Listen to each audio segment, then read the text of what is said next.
Na tentativa de diminuir a rejeição sobre o eleitorado evangélico, o presidente Lula pretende adotar o slogan Fé no Brasil nas propagandas do governo.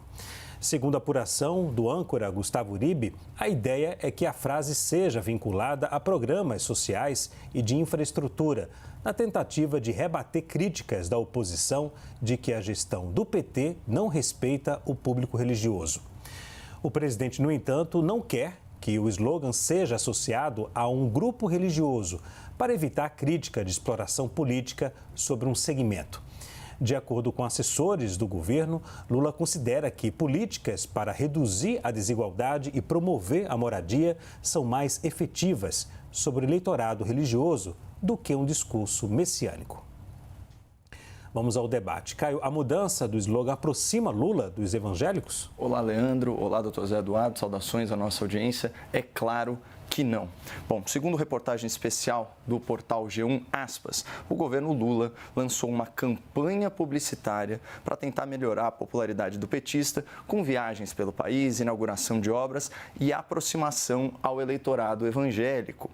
O slogan da campanha, como nós estamos discutindo aqui, é Fé no Brasil. Portanto, em primeiro lugar, esse belíssimo slogan não é uma iniciativa genuína, fruto da espiritualidade do Lula da Silva e seus assessores, mas sim uma estratégia marqueteira para manipulação da opinião pública. E é incrível como o petista cai em contradição ao abordar de forma tão artificial esse tema da religiosidade.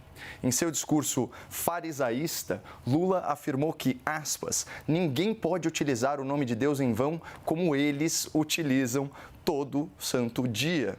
Disse o hipócrita ao usar ele próprio o nome de Deus em vão por diversas vezes e ao atribuir aos governos do PT, pasmem, obras supostamente milagrosas lá no Nordeste. Mas Lula também disse, dessa vez com absoluta razão, que Deus não é mentira, Deus é a verdade. O que nos leva a uma pergunta um tanto desconfortável. A quem Lula serve? Isso no plano espiritual. A Deus e a verdade? É difícil de acreditar, porque Lula é um mentiroso confesso, flagrado em vídeo às gargalhadas, se gabando de divulgar dados falsos sobre a miséria no Brasil, visando seu próprio benefício político, uma prática que, diga-se de passagem, ele nunca abandonou. Lula da Silva também é o homem que, quando foi implicado em escândalos de corrupção, teve a desfaçatez de afirmar que, aspas, não tem nesse país uma viva alma mais honesta do que eu, nem dentro da Igreja Católica, nem dentro da Igreja Evangélica. E aí, num requinte de arrogância, ainda se vangloriando sobre a sua alegada honestidade, Lula ainda acrescenta, pode ter igual a mim, mas eu duvido. Bom, aparentemente, o que falta de pudor ao petista transborda em presunção. E aqui nós já temos características clássicas de um mentiroso: falsidade, descaramento, imodéstia, empáfia. Portanto, é muito difícil para os evangélicos encontrarem Deus nas palavras de Lula da Silva. Muito mais natural é recordar a advertência bíblica, né? Em João, capítulo 8, versículo 44, que eu trago aqui para a nossa audiência. Vocês pertencem ao pai de vocês, o diabo, e querem realizar o desejo dele. Ele não se apegou à verdade, pois não há verdade nele. Quando mente, fala a sua própria língua, pois é mentiroso e pai da mentira. E, de fato, Lula mente com tal desenvoltura que parece que a mentira é sua língua materna.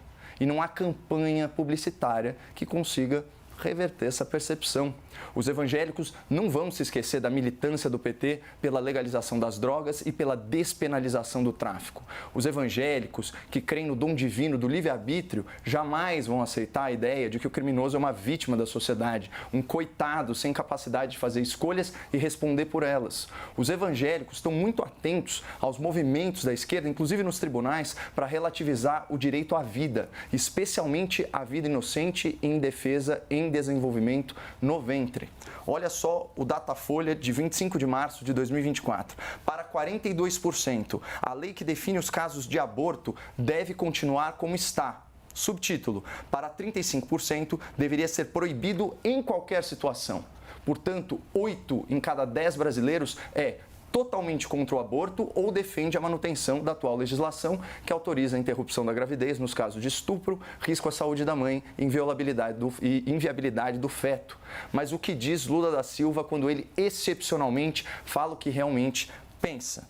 Aspas. Na verdade, o aborto deveria ser transformado em uma questão de saúde pública e todo mundo ter direito e não ter vergonha de matar o feto, naturalmente. Eu não quero ter meu filho, eu vou cuidar de não ter meu filho. Super simples.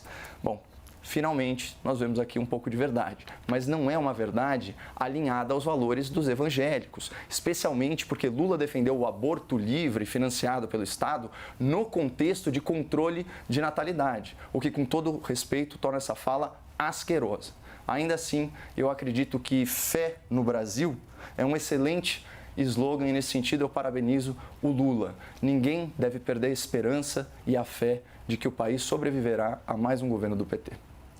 Zé Eduardo, o slogan aproxima o presidente Lula dos evangélicos?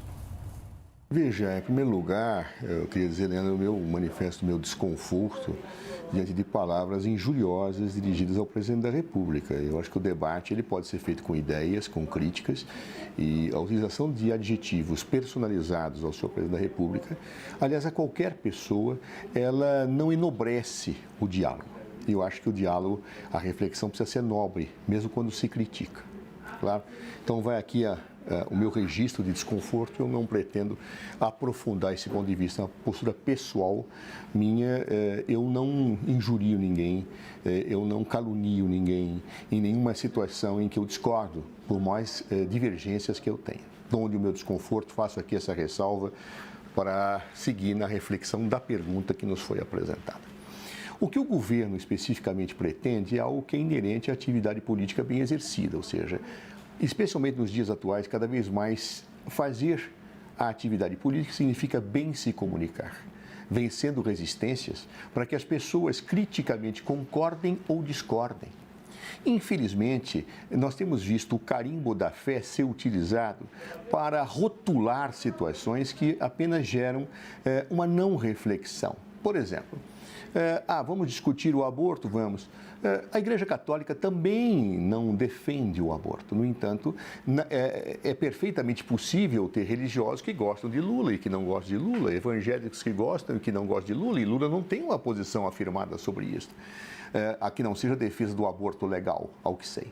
Então, portanto, quando você rotula para derrotar, eu acho que é necessário, para vencer o rótulo, vencer o preconceito, vencer as situações que efetivamente não caracterizam o bom diálogo, é se comunicar. Vencer resistências pode significar vencer preconceitos. E o governo precisa, sim, a meu juízo, abrir canais de diálogo com todos os segmentos da população. Não é de hoje que o PT, e eu falo isso porque acompanho isso pessoalmente, tem dificuldade de dialogar com certos setores. Um desses setores é o evangélico.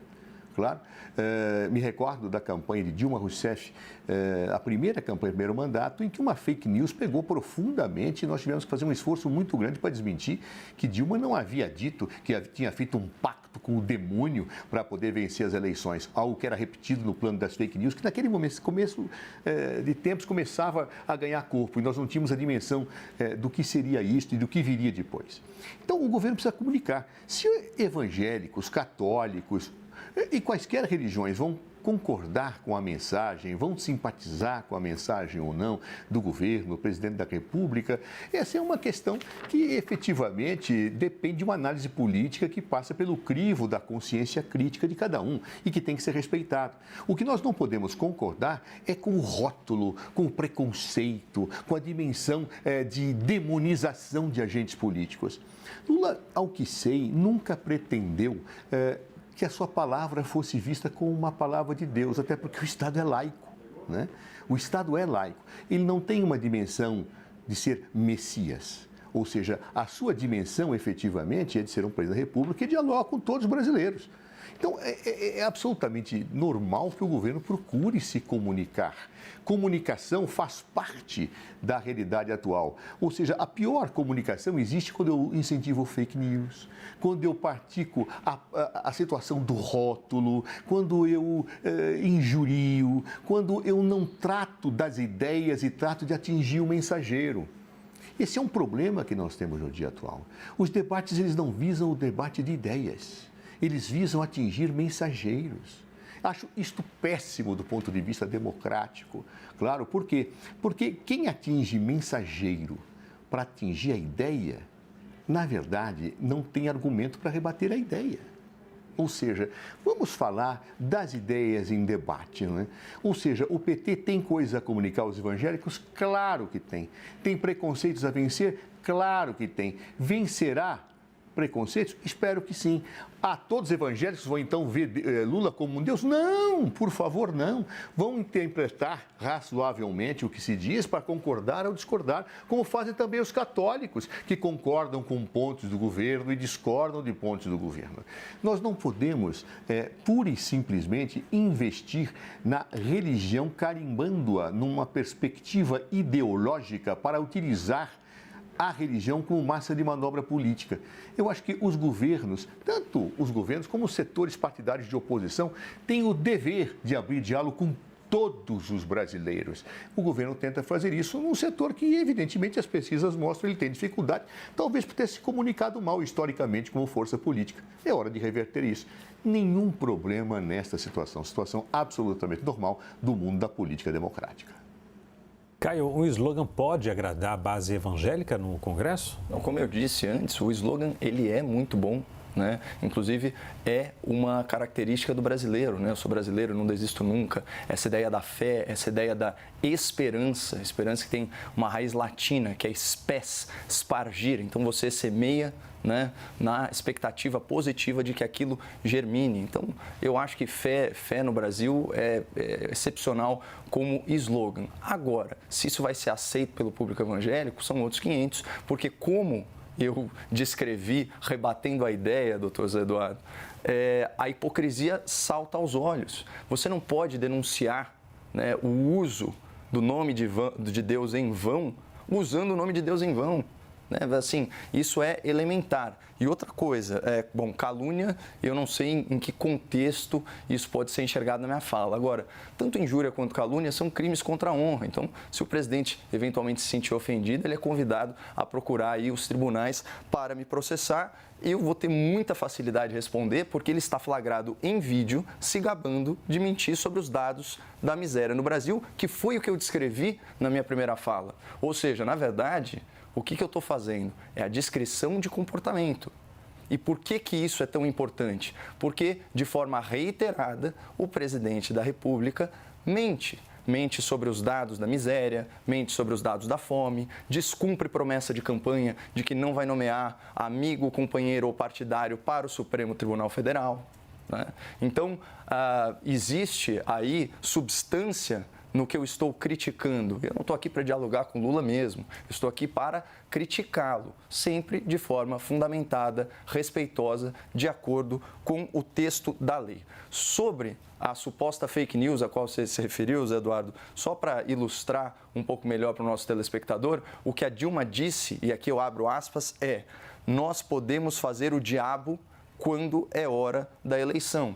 E isso realmente, né, vai ao encontro do que fez o Partido dos Trabalhadores no Petrolão, né, que foi o quê? Uma manipulação eleitoral pelo financiamento ilegal de campanhas a partir de contratos superfaturados bilionários nas estatais. Agora, falando especificamente sobre a questão dos evangélicos, é muito difícil o governo Lula conseguir reverter essa impressão, não só por questões sensíveis, né, que se diz da pauta dos costumes, que na verdade são pautas sobre direitos fundamentais, não só por isso, mas por toda a visão de mundo mesmo que a esquerda progressista prega, né, que vai na contramão, né, dos valores tradicionais, valores familiares, né, que são prezados pelos evangélicos. Só, se você me permite, a fala do Lula, naquele mesmo evento em que ele confessou a sua real opinião sobre o aborto, ele diz o seguinte: nós, a esquerda, ainda precisamos avançar muito. E essa pauta da família, a pauta dos valores, é uma coisa muito atrasada. Né? Fazer a sociedade evoluir e não participar do retrocesso. Então, pode trocar o slogan quantas vezes for. Se esse é o cerne do pensamento lulopetista, ele não vai muito longe com os evangélicos. Zé, o slogan pode agradar a base evangélica no Congresso? Eu acho que o slogan ele atinge uma general situação. A ideia de fé não é só evangélica, ela também é católica, de todas as religiões.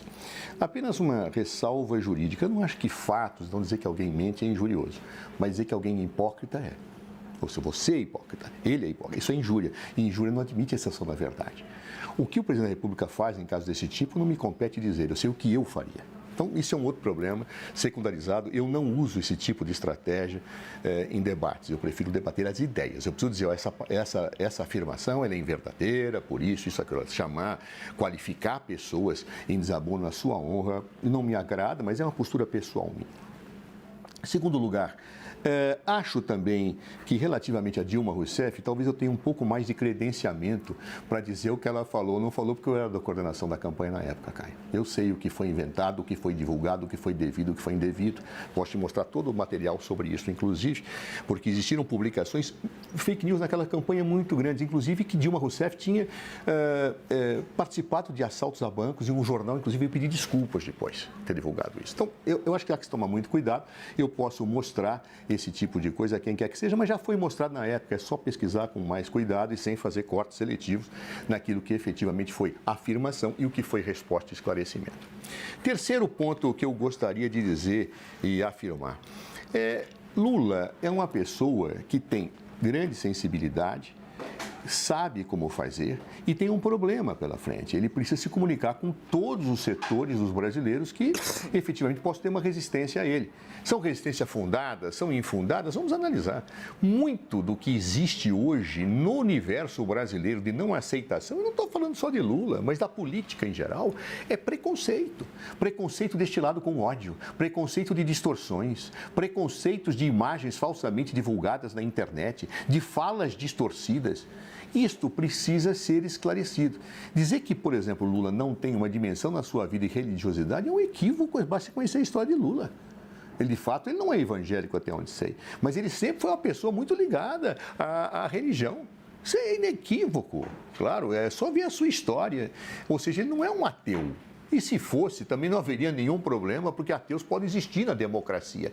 Eu não posso utilizar certo tipo de coisa para atacar alguém que ideologicamente eu não gosto. Não é? Ou seja, Lula é uma pessoa que efetivamente tem a sua religiosidade, isso é inequívoco.